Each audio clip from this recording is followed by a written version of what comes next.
Okay, so the topic of this video is going to be about how um, the the act of driving a motor vehicle is actually quite easy and simple.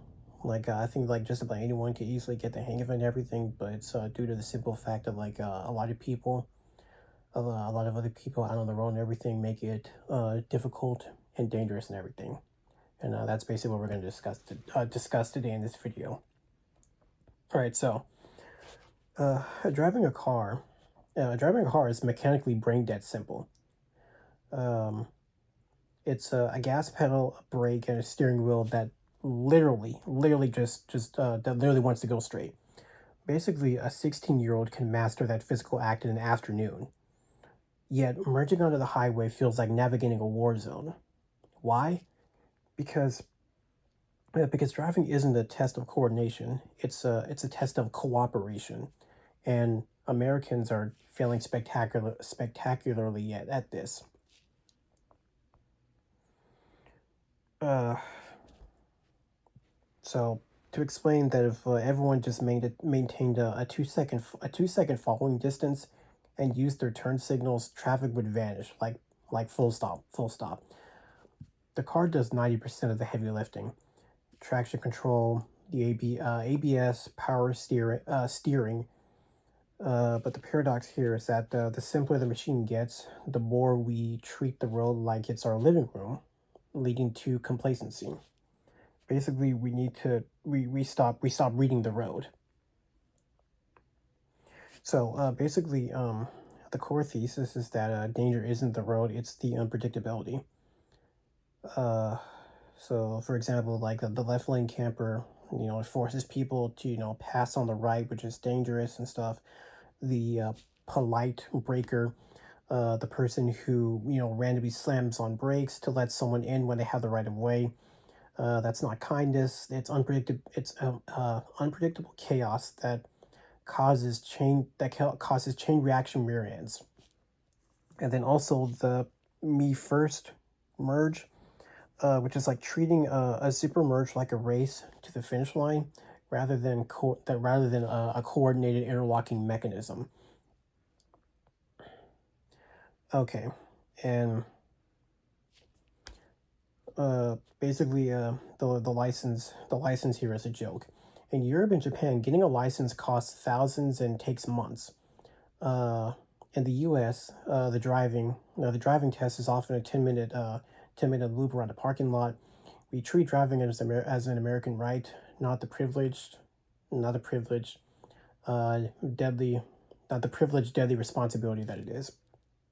I believe in high school and everything, the so-called driving course that we had, it really wasn't a driving course. There was like a coach or whatever at my school who took us. Um, I think like off to the side of the side of the school where I think it had like a parking lot and everything where we could get in like this test car that we had. He would let us drive around and everything and stuff when I was younger in high school and stuff. Some of the other kids in that classroom, I think they already had their license. Me personally, I didn't have my license yet at that point. Um, the kids who did have their license, he let them, drive us around a little bit in town and stuff.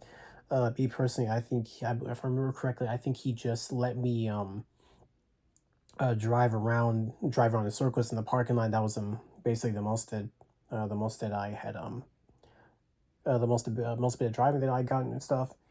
Um, the way that I ended up getting my license, I think I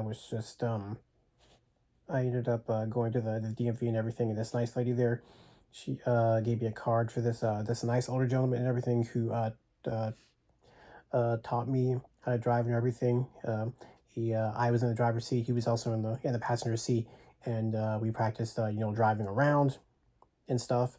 And that's basically how I ended up getting my license and stuff. Um, so the Stroad nightmare. The U.S. invented the quote unquote the Stroad, which is a hybrid of a street with businesses, driveways, turning cars, and a road. Um, this mix forces drivers to process too much visual data at 50 miles an hour. Our brains end up short-circuiting, leading to hesitation and sudden lane changes, which is not something you want whenever you're going at like a certain amount of speed. And then also the arms race of size. We we are obsessed with massive trucks and SUVs with their hoods taller than a child. These vehicles have massive blind spots and they handle poorly. People buy them to feel quote unquote safe, but they make everyone else more unsafe on the road. Oh yes, and also the infotainment distraction. U.S. automakers are shoving massive iPad screens into dashboards.